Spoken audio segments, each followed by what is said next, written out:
What is up? Welcome to the arcade channel, if it's the first time or not. Today I'm going to be ranking the top 10 Mario games of all time. I hope you enjoy. Number 10. Super Mario 3D World is honestly an amazing game. Like, how do you not like it? There's so many new power-ups like the double cherry and the cat suit. There's a mix of a bunch of amazing games. It includes both 2D and 3D style gameplay. The secret collectibles for you to grab. What is there not in this game? It's just great.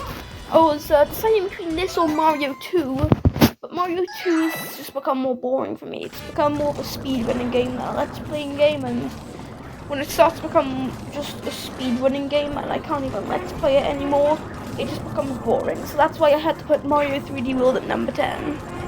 Number 9. Mario 35 was genuinely an amazing game when it came out. It was one of the best at the time. All the other games just weren't hitting the spot just like Mario 35 was. It was like Tetris 99 but Mario themed. I mean, who wouldn't love a Mario PvP game? And since it's a multiplayer as well, it's just so much fun. You can also have your own username and a profile picture to choose from out of many Mario enemies and characters. It's an amazing game. It's a shame they had to cancel it, which is why I had to put it at number 9 only, since it was cancelled and it was a bit of a fad anyway. It probably would have died out. Number 8. Mario 3 is a great game, not only just because it's difficult, and that was a never seen before thing, other than, well, Lost Level, because that was a nightmare, but also because of how amazing it was for an NES game. The original Mario Brothers was just stretching on the capabilities of the NES. And then Mario 3 went and released it's twice as big, has a world map, and it's just so much better. I have no idea how they did it still to this day when their first game looked way worse. But this game is an absolute treasure. It's super difficult, but like I made myself some challenge. It's super fun, it has a lot of replayability, it has skippableness, speedrunnableness, and it's just a blast all around. The boss fights in this game are also completely amazing. I love them so much. Boom Boom is nice, simple, it's easy, nice introduction to bosses, and all the Koopalings have their own unique attacks, which is really cool and advanced for an NES game, I remind you. An NES game. And Mario 1 on the NES also had the same boss for all 8 worlds. This one has a different boss and mini bosses, way new levels, a mini map. It's just so much more. It's completely absurd how they did this. The reason Mario 3 is not higher though is just because it's a bit too hard. Number 7. Now, everyone loves Mario World. It was the first proper Mario game on the SNES. Absolutely groundbreaking. A bunch of power-ups, a cool saving system where you can save up your power-ups. Amazing secret exits, really interesting game design. Like, I don't even know how they managed to make the secret exits work. I mean, on the NES, that'd be basically impossible. As soon as you beat the level, only one thing happens. But, like, they managed to do it somehow, and I have no idea how. Star Road's absolutely amazing, and he added Yoshi in this game, which I remind you is one of the best Nintendo characters ever. And this was all just in a singular game. They added the cape in, which was an amazing power-up. It's so cool, you can fly with it. But it's not as difficult as Mario 3, where you have to keep on tapping it. You just have to make sure you know how to control the cape well. The only reason I put Mario World so low is just because it may be good, but there's better games out there. The 3D games are way better than the 2D games. I'm ranking all games, not just 2D.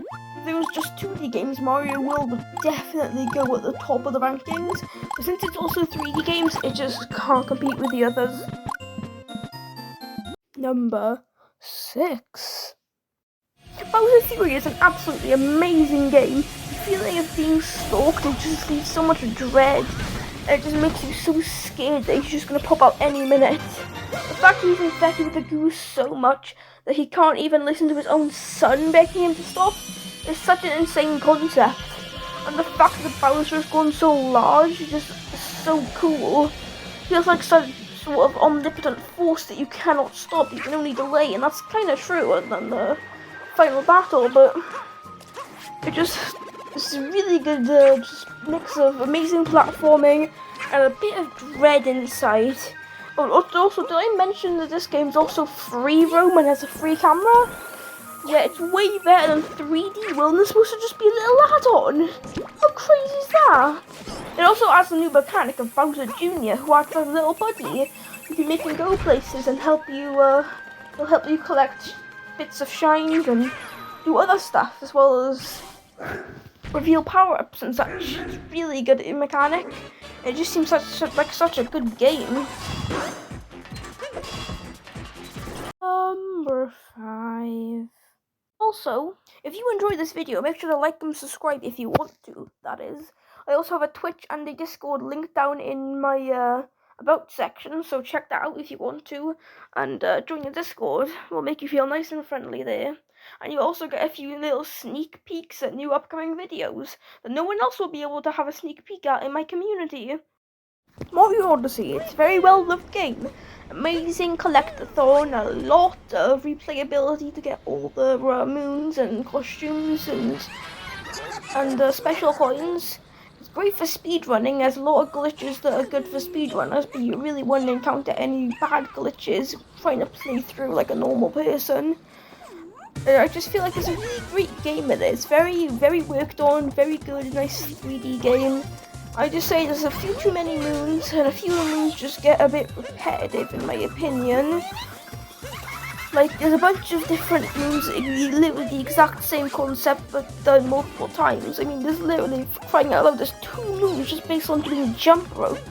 2 moons based on playing volleyball. I can't even count how many moons there are that are just duplicates that they could just move. There's also this one annoying moon in Wooded Kingdom where you have to spend a bunch of coins just to get a plant to grow out a moon. But anyway, it is a very good game. It's just a bit difficult to 100% it and a bit difficult to speedrun it as well. It's not really open for either community of trying to beat the game 100% or trying to beat the game as fast as possible. So that's why I'm putting it so low down.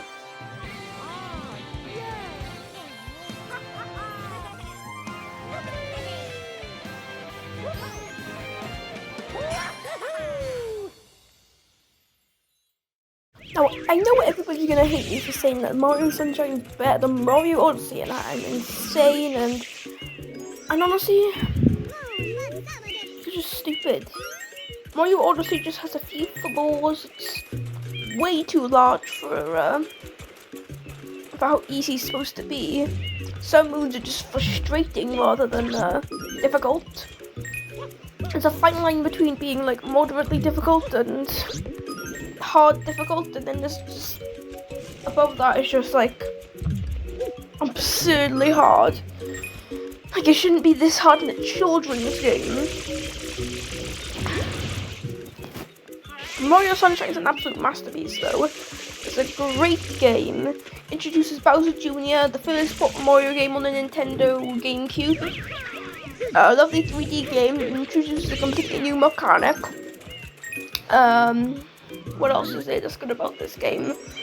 There's a lot actually. The animations are really smooth, the levels are very well designed, and everything's pretty great about this game. But there's one thing that just lets it down, and that is the fact that Bowser talks in this game. That just ruins the entire thing.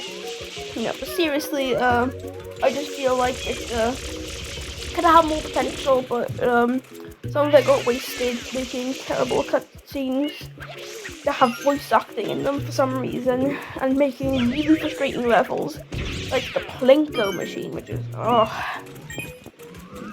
Number 3. You might think that I'm really gone insane now, saying Mario 64 is better than Mario Odyssey, but honestly, it was a staple of the Mario series. If Mario 64 didn't exist, Mario Galaxy wouldn't exist, Mario Sunshine wouldn't exist, Mario Odyssey wouldn't exist. None of it without Mario 64. This was peak. It still is very, very impressive and very amazing. I mean, first of all, the level designs are pretty great. Some stars are frustrating, but a lot of them are really fun. Second of all, this was all done on a really low-end console. It wasn't that powerful. But it somehow made an absolutely amazing game. Third of all, it was so good it had to get a port to the DS and to the Switch just because of how amazing this game is. And what is it not to like about Mario 64? just perfect. It's great for speed running. It's very good for speed running. In fact, it's pretty alright for Let's Plays, and people have enjoyed Let's Playing the game as well. It's great on both ends, unlike some other games. It isn't too well polished, but it's still really, really more fun. It's way more fun. I had a lot of fun in Sunshine, which was not that much. And that's why Mario 64 is number 3. Number 2. I know we're just talking about how Mario 64 made it so that we had 3D Mario games. You know what made it so that we have Mario games at all? The original Super Mario Bros. On the NES. If it wasn't for this game, we wouldn't have any Mario platforms at all. We wouldn't have any Mario. Video games would probably die out. Mario would be completely forgotten, and everyone would move on. The Mario Brothers arcade game and the Donkey Kong arcade game were pretty good, but those were arcade games.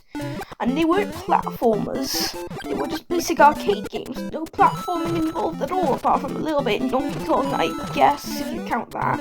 And in Mario Brothers, that's not really platforming. That's just maneuvering around a space. But yeah, this game is very good for a standard of time. Very good, still holds up today because it's really fun. Very, very, very fun. People still play it today, which shows it must be a great game. And well, it's a classic game. Everyone loves it. It's nostalgic. You can just buy it for really, really cheap. You can just easily play it, and it's no hassle. It's great to just play it and get rid of the time.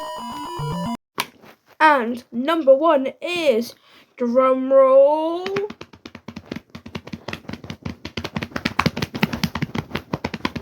Mario Galaxy / Galaxy 2.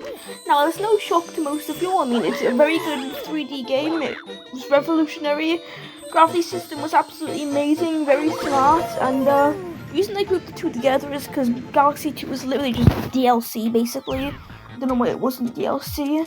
But this game is absolutely revolutionary. It was amazing. First proper Mario game on the Wii. I mean, the gameplay was good, the missions are really great, I loved them so much when I tried to play through it.